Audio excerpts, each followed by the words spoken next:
खैर, आज मैं आपको सिखाऊंगी भय का सामना करके आजादी पाने के बारे में। मैं ये सोचकर हैरान हूं कि डर किस तरह लोगों के जीवन से शांति छीनकर उन्हें सताता है।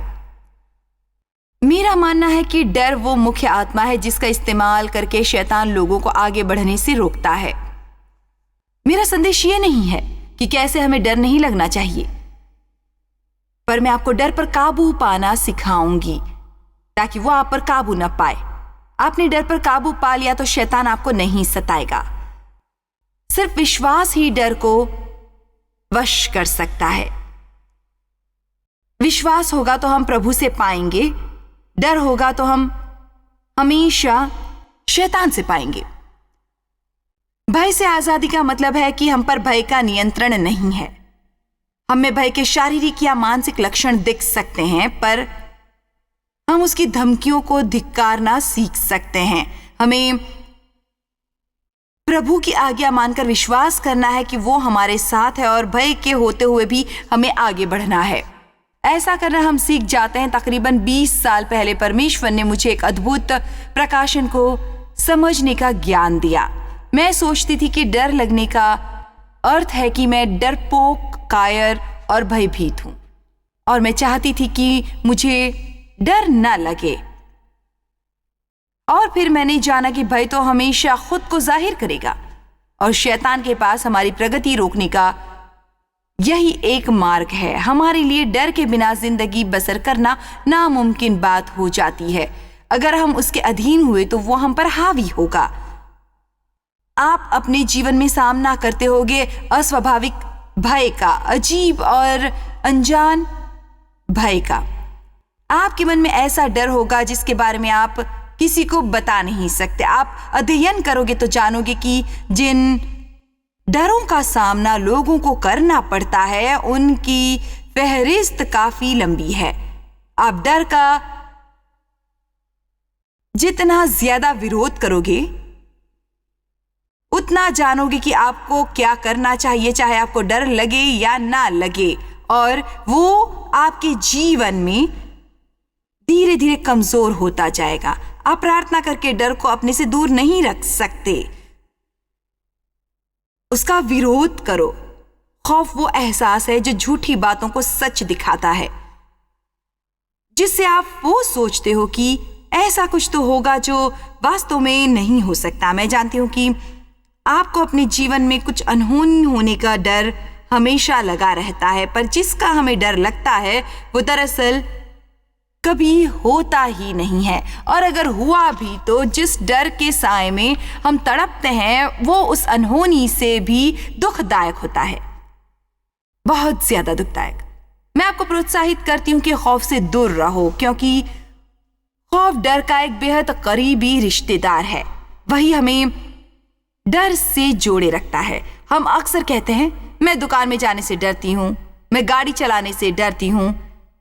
आप में से कई ये सोचते होंगे, कल सभा खत्म होने के बाद घर जाने से मुझे डर लगता है। आप शैतान को आपसे आपकी खुशियां छीनने की अनुमति दे रहे हो जो आपको यहां मिली हैं, क्योंकि आपने पहले से अपने दिमाग में घर लौटने का खौफ डाल लिया है। प्रभु आपको यहां इसलिए नहीं लाए कि आप घर लौटने से डरे, वो आपको यहां लाए ताकि आप यहां से एक बदली हुई मनोवृत्ति लेकर घर जाएं। प्रभु चाहते हैं कि आप साहस और विश्वास से भरकर घर जाएं, ना कि उस डर के साथ जो आप में पहले से है। और आज मैं आपको सिखाना चाहती हूं 7 प्रकार के डर के बारे में। मैं शायद औरों के मुकाबले थोड़ा ज्यादा समय ले सकती हूं। कुछ बातें आपके परिचय की होंगी तो उनकी यादें ताजा होंगी, कुछ बातें आपके लिए थोड़ी अनोखी होंगी, ऐसी बातें जिनका हमें डर तो लगता है पर उस डर से हम अनजान होते हैं। तो सबसे पहले जिसके बारे में मुझे बातें करनी है वो है मुश्किलों का डर, संकट, परीक्षा और दुख का डर। और शुरुआत में मैं यही कहना चाहूंगी कि इनसे डरने की कोई जरूरत नहीं है। मेरा वादा है कि ये सब आपको मिलेंगे। एक बार मेरी एक सहेली ने मुझसे कहा, उसकी उम्र 40 के आसपास थी और वो पहली बार गर्भवती हुई थी और बच्चे को जन्म देने से काफी डरी हुई थी। उसने कहा कि मुझे डर लगता है क्योंकि दर्द होगा, बहुत ज्यादा दर्द। मैंने कहा मैं मदद कर सकती हूँ। मैंने कहा तुम बिल्कुल मत डरो क्योंकि दर्द तो होगा। पर करोड़ों स्त्रियों ने जन्म दिया है और अभी भी जीवित हैं। जो बातें होना तय है उनको लेकर भयभीत होने में समझदारी नहीं है, क्योंकि अगर हम डर गए तो इससे हमें होने वाली तकलीफ कई गुना और बढ़ सकती है और बढ़ सकती है। आप भी जानते हो कि अगर आपके शरीर में कहीं दर्द है तो आपको उसे सहलाना नहीं चाहिए। 1.5 साल पहले जब मुझे कमर में चोट आई थी तब वो चोट काफी गंभीर थी और तब से मैं इस कुर्सी का इस्तेमाल करने लगी और मुझे ये अच्छी लगने लगी। मैं ये सोचती हूँ कि अब मैं बुजुर्ग हूँ और जो चाहे कर सकती हूँ, इसलिए जब मैं बैठना चाहती हूँ तो बैठ जाती हूँ। इसी तरह बुजुर्ग होने के साथ आप ठीक भी होते हो। आप किसी को भी प्रभावित करने की कोशिश नहीं करते और आप सिर्फ वही होते हो जो आप दरअसल हो और जो चाहो करो। मुझे बताया गया कि तनाव लेने की कोशिश करो। ये मत सोचो कि आपकी गर्दन में बहुत ज्यादा दर्द है। दर्द से ना डरो।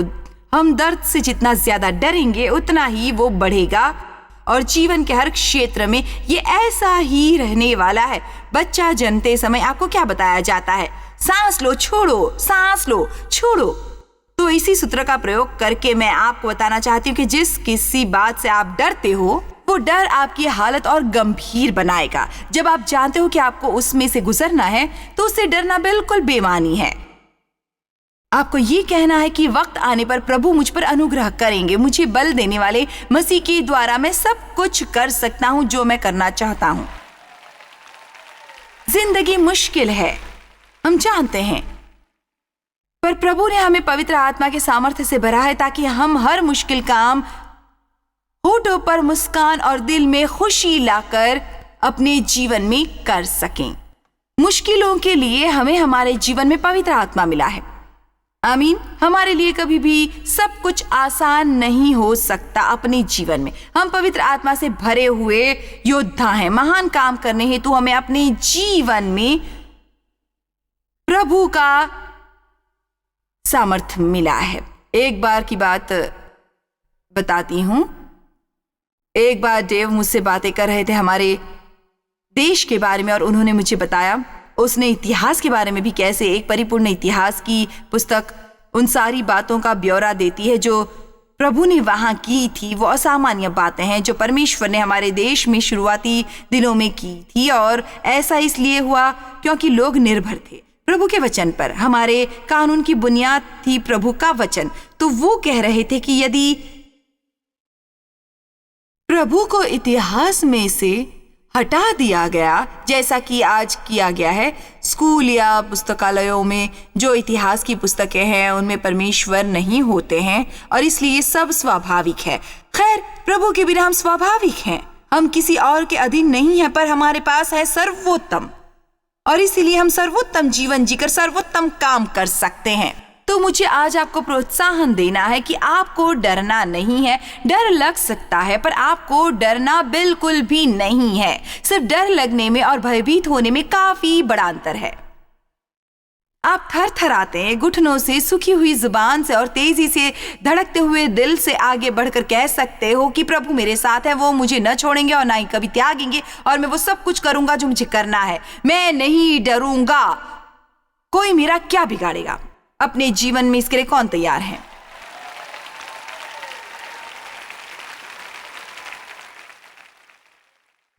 धन्यवाद।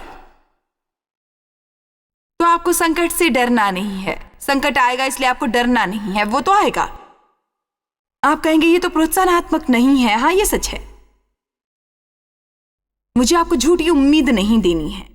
यहां खड़े होकर आपसे ये कहना बेवकूफी होगी कि देखो, अगर आप विश्वास में बढ़ते गए तो शैतान आपसे दूर रहेगा और वो आपके जीवन में कोई समस्या नहीं ला पाएगा। ये मूर्खता है। मेरे ख्याल से ऐसी शिक्षा के कारण ही लोगों का पतन होता है। उद्धार पाते ही देखो अब यीशु आपके जीवन में सब कुछ ठीक कर देंगे। शायद हाँ, पर ऐसा करने में उन्हें आपकी उम्मीद से ज्यादा वक्त लग सकता है। वो चाहते हैं कि हम मुश्किल काम करना सीख लें और मुश्किलों से भागने की बजाय खुश रहें। मरकुस 4:35। यीशु चेलों के साथ नाव पर सवार हुए और उन्होंने कहा, चलो हम उस तरफ चलते हैं। अब जब यीशु कहते हैं चलो उस तरफ चलें, तो ये तय है कि आप उस पार पहुंचेंगे। ये बिल्कुल सरल है। खैर आओ देखें कि उसके बाद वहां क्या हुआ। और वे भीड़ को छोड़कर जैसा वो था वैसा ही उसे नाव पर साथ ले गए, उसी नाव में जिस पर वो बैठा था, और उसके साथ और भी नावें थी। तब बड़ी आंधी आई, वो एक भयंकर तूफान था और लहरें नाव पर यहां तक आने लगी थी कि वो पानी से लगभग भरने लगी थी। यीशु ने कहा, चलो उस पार चलें। और अगले ही पल ये भयंकर आंधी आई थी, पर वो पिछले भाग में गद्दे पर सो रहा था। क्या आपको कभी ऐसा लगा कि यीशु आपके जीवन में सो रहे हैं? तब उन्होंने उसे जगाकर उनसे कहा, हे गुरु, क्या तुझे चिंता नहीं कि हम नष्ट हो रहे हैं? तब उसने उठकर आंधी को डांटा और पानी से कहा, शांत रह, थम जा। और आंधी थम गई, मानो वो उद्यम मचाकर बिल्कुल थक गई हो, और वहां फौरन बड़ा चैन हो गया और परिपूर्ण शांति छा गई। अब मैं आप लोगों को यहाँ इस वचन से छोटी सी दावत देना चाहूंगी। अगर यीशु कुछ अशांत होने देते हैं तो वो उस आंधी को शांत नहीं कर पाते। आप अशांत होकर शांति नहीं पा सकते। और कई बार यूं होता है कि हम अशांत हालातों से गिर जाने के कारण खुद अशांत होते हैं और हमारी वो अशांति उन अशांत हालतों से बदतर बनती है। दरअसल हम अपनी समस्याओं को खुद ही बढ़ा देते हैं, पर जब हम शांत रहते हैं तब शैतान भी चकरा जाता है। वो असमंजस में पड़कर पूरी तरह तनावग्रस्त होता है। जब वो आप पर अपनी हर चाल चलता है और फिर भी आप शांत रहकर प्रेम में चलते हुए प्रभु की स्तुति करते हो। अब सुनिए कैसे आप आत्मिक युद्ध करके जीवन का लुत्फ उठा सकते हैं। अब वचन 40। और उसने उनसे कहा, तुम क्यों डरते हो? क्या तुम्हें अब तक विश्वास नहीं? तुम अविश्वासी क्यों हो? उनके डर के कारण प्रभु यीशु ने उन्हें डांटा। तो जब तक हम आंधी में होते हैं तब हमें वैसे ही डरना चाहिए जब कोई आंधी नहीं होती। आंधी में हम इस तरह रहें मानो कोई आंधी है ही नहीं। जयवंत से भी बढ़कर जीने का अर्थ क्या होता है? इसका अर्थ है कि ये मानना कि हमने जय पाई है समस्या से घिरे जाने से पहले ही।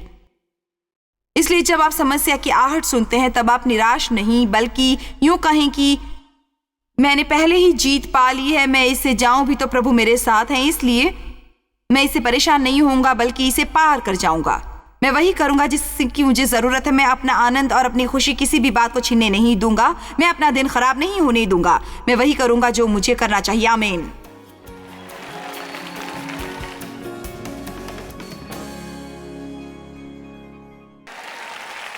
देखो, हम भी वही सब करते हैं जो आपको करना पड़ता है, और मुझ पर देखभाल करने की जिम्मेदारी है अपनी विधवा मौसी की, जिनकी अपनी औलाद नहीं है, और मेरी माँ की उम्र 87 साल की और मेरी मौसी की 84 की, और ये दोनों जीवन सहारा गृह में है। मेरी माँ को हाल ही में जीवन सहारा गृह से एक स्वास्थ्य सेवा केंद्र में रखा गया है क्योंकि उनके स्वास्थ्य में गिरावट थी, और अब हमें उन्हें अस्पताल में ले जाना है। उनका दिल कार्यक्षम होने के कारण दूसरी बार मेरी माँ को गहरी नींद सुलाकर उनकी धड़कन रोककर उसे दोबारा शुरू किया गया। और मेरी बेटियां भी मुझे काफ़ी मदद करती हैं अपनी 6 बच्चों के साथ।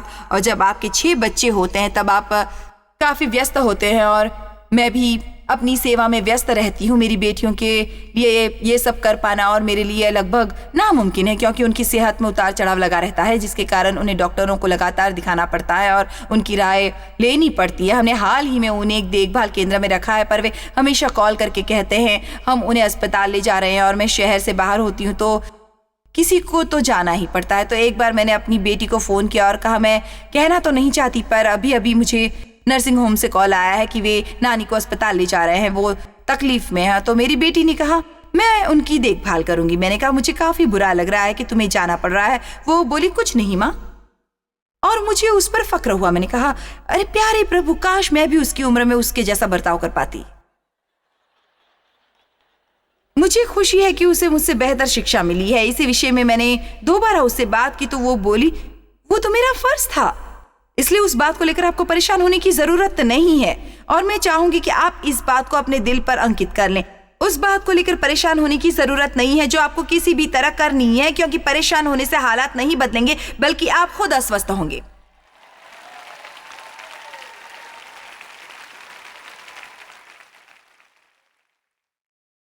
तो आज आप ये छोटी सी बात आपके दिल पर अंकित कर लें जो मैंने अपनी नोटबुक में हर तरफ लिखी है, और वो है डरना नहीं, सामना करो।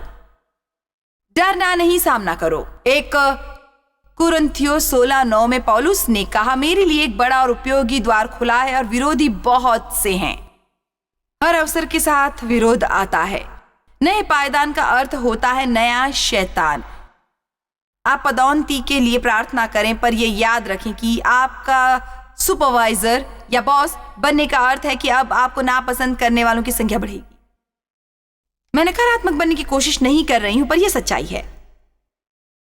आप सोचेंगे कि सब मुझे चाहते हैं, पर नहीं चाहेंगे। आप चाहते हो इसलिए हर कोई आपके पास आएगा। इस विषय में मैं लोगों को जितना सिखाती हूं उतना ये कम है। आपको अपने जीवन में यह तय करना होगा कि आप अपनी आंखें सकारात्मक और अच्छी बातों पर ही लगाएंगे। और जो लोग शिकायत करने के अलावा कुछ और काम नहीं करते, सिर्फ शिकायत ही करते हैं, उनके कारण आप परेशान नहीं होंगे। नहीं तो आप अपना लक्ष्य खो देंगे और आपको जो करना चाहिए वो आप नहीं कर पाएंगे। आप प्रभु को जाने, आप प्रभु में कौन है ये जाने। प्रभु आपको चाहते हैं और आपके लिए उनकी योजना है ये जाने। आपके जीवन में समस्या आने से पहले प्रभु आपको छुड़ाने की योजना बना लेते हैं।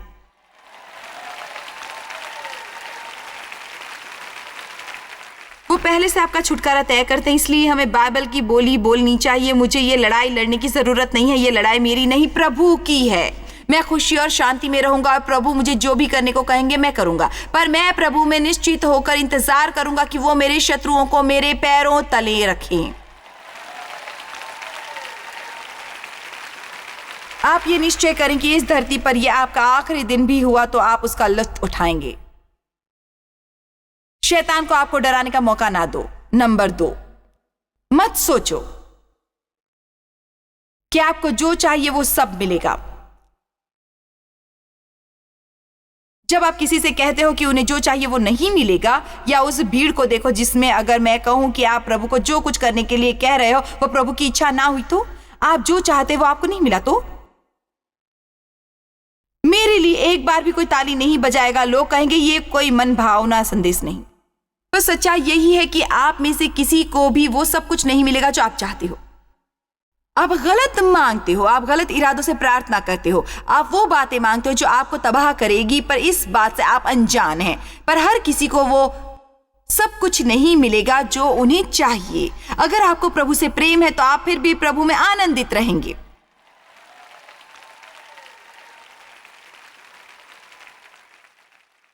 देखो, जो चीज हमें ज्यादा चाहिए होती है वही हमें ज्यादा डराती है, इस ख्याल से कि शायद वो हमें नहीं मिलेगी।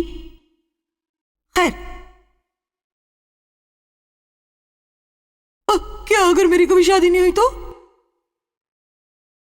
खैर, तो फिर आपकी शादी होगी ही नहीं।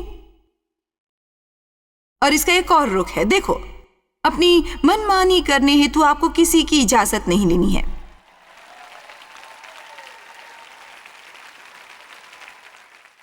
शादीशुदा होना मुझे पसंद है, पर शादी से मुझे कोई नफरत नहीं है, लेकिन आप उसके बिना भी खुश रह सकते हो।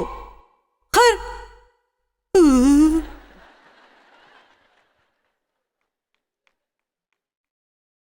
ऐसा हुआ तो क्या, वैसा हुआ तो क्या, मुझे नहीं लगता कि ये मुझसे बर्दाश्त होगा। अब तो मेरे लिए इसे एक दिन भी सह पाना मुश्किल है। असाधारण। तो चलो, अपने जीवन को अलौकिक बनाकर यकीन करो कि आप सब कुछ कर सकते हो। खुश रहने के लिए आपको शादी करने की बिल्कुल भी जरूरत नहीं है, बिल्कुल भी नहीं। बच्चों को जन्म देने की जरूरत नहीं है, नौकरी में पदोन्नति की जरूरत नहीं है, या अपने बॉस को खुश करने की बिल्कुल भी जरूरत नहीं है। खुशी आप में ही रहती है।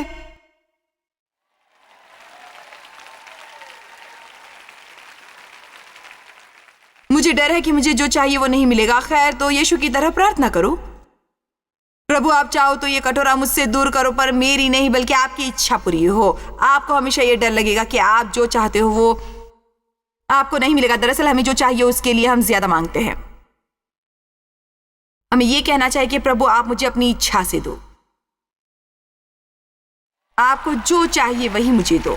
मैं आप में आनंदित रहूंगा और आप मेरे हृदय की सारी सही ख्वाहिशें पूरी करेंगे। मेरे लिए जो सही है वही मुझे देंगे। जब भी मुझे वचन में कोई बात साफ दिखाई देती है तब मैं उसके लिए प्रभु से प्रार्थना करती हूँ, पर यदि वो मुझे यहाँ साफ ना दिखे तो कहती हूँ प्रभु मुझे आपसे वो चाहिए, मुझे ऐसा लगता है कि मुझे वो चाहिए, पर अगर ये गलत है तो आप ये मुझे ना दो, क्योंकि मेरे जीवन में कुछ बातें ऐसी थीं जो सही नहीं थी और आपको भी उनकी जरूरत नहीं है। तो चलो, आप में से कितने लोगों ने अपनी शारीरिक अभिलाषाओं के अनुसार प्रभु से ऐसा कुछ मांगा जो आपके लिए कभी भी सही नहीं था, जिसके लिए बाद में आपको बेहद खेद हुआ, बेहद खेद। आपके लिए जो सही है वही प्रभु देंगे और प्रभु आपको वो चीज सही तरीके से और सही वक्त पर देंगे। इसी यकीन के साथ हमें डरना नहीं है कि हमें जो चाहिए वो हमें नहीं मिलेगा। तो डरना छोड़कर उसका सामना करो। आपकी मर्जी पूरी नहीं होगी। आज यहां बैठे हुए किसी भी व्यक्ति को वो सब कुछ कभी नहीं मिलेगा जो उसे चाहिए।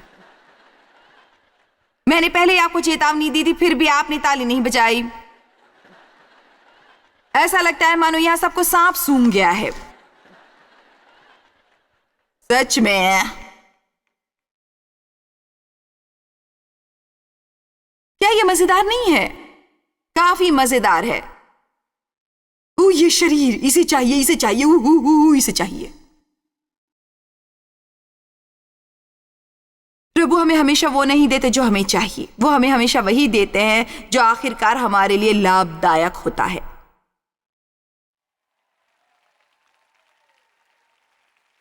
अगर आपको कोई बात सही नहीं लगती तो इसका यह अर्थ नहीं कि वो आपके लिए आखिरकार सही साबित नहीं होगी।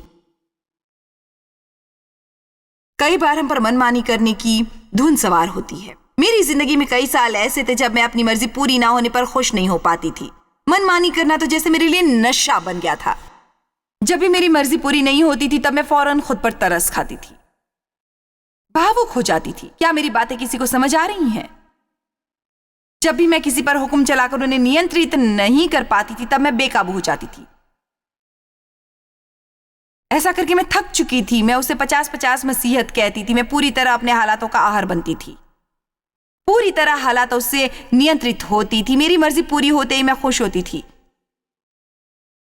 पर ऐसा करके मैं थक चुकी थी। और जब आप किसी बात से थक जाते तब आप उसे बदल सकते हैं, ये कहकर कि अब मैं इस तरह नहीं जीऊंगा, अब मैं अपने हालात प्रभु को सौंपकर उन पर खुद से अधिक भरोसा करूंगा। मेरे मार्ग तुम्हारे मार्गों से ऊंचे हैं, मेरे विचार तुम्हारे विचारों से ऊंचे हैं। प्रभु को अपना प्रभु बना लो।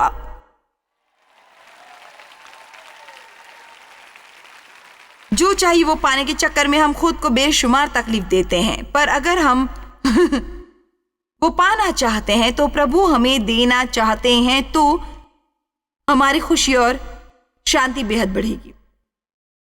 मैं दोबारा कहूंगी, जो चाहिए वो ना मिलने से ना डरे। सच यही है कि आपकी मर्जी हमेशा पूरी नहीं होगी। आप हकीकत का लुत्फ उठाइए। हाँ,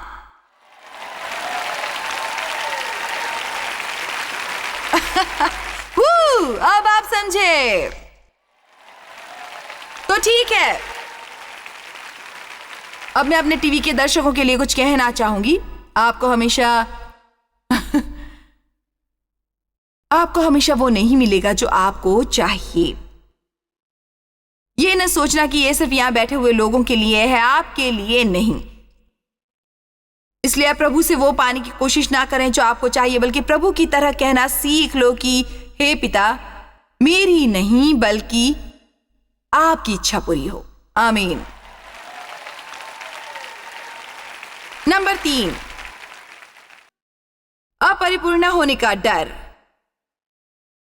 खैर, आप इस पर फौरन बात कर सकते हैं क्योंकि आपको इससे डरने की जरूरत नहीं। आप परिपूर्ण नहीं हो पाएंगे। हम कभी परिपूर्ण नहीं हो पाएंगे जब तक हम इस धरती पर अपनी इस देह में है। परिपूर्ण है ही नहीं। परिपूर्ण चर्च नहीं है, परिपूर्ण नौकरी और विवाह के लिए परिपूर्ण वर नहीं है, न परिपूर्ण बच्चे हैं।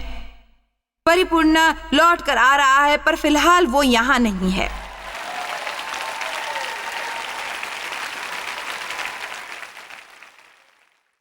इसलिए आप अपरिपूर्ण स्थिति में ही आराम से रहना सीख लो।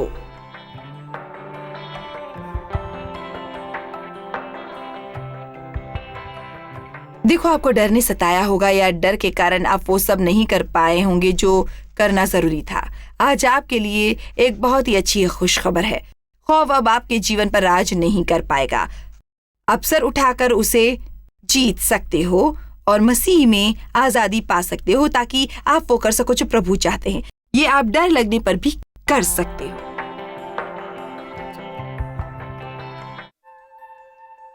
जॉय स्मायर मिनिस्ट्रीज में आप हमारे लिए कितने अहम हैं, इसका आपको अंदाजा नहीं। हम आपके आभारी हैं और हम धन्यवाद करते हैं अपने सब मित्रों और सहयोगियों का कि उन्होंने इस विश्वव्यापी सेवकाई को संभव बनाया। मिलकर हम भूखों को खिला रहे हैं, गरीबों को पहना रहे हैं और कई देशों में सुसमाचार पहुंचा रहे हैं। कृपया हमसे संपर्क करें या विजिट करें jmmindia.org पर। आज ही अपनी प्रार्थना के अनुरोध बताने के लिए, हमारे साधनों के बारे में और जानकारी और जॉयस की सभाओं का शेड्यूल जानने के लिए और हमारे सहयोगी बन जाएं दुनिया भर में मसीह का प्रेम बांटने के लिए।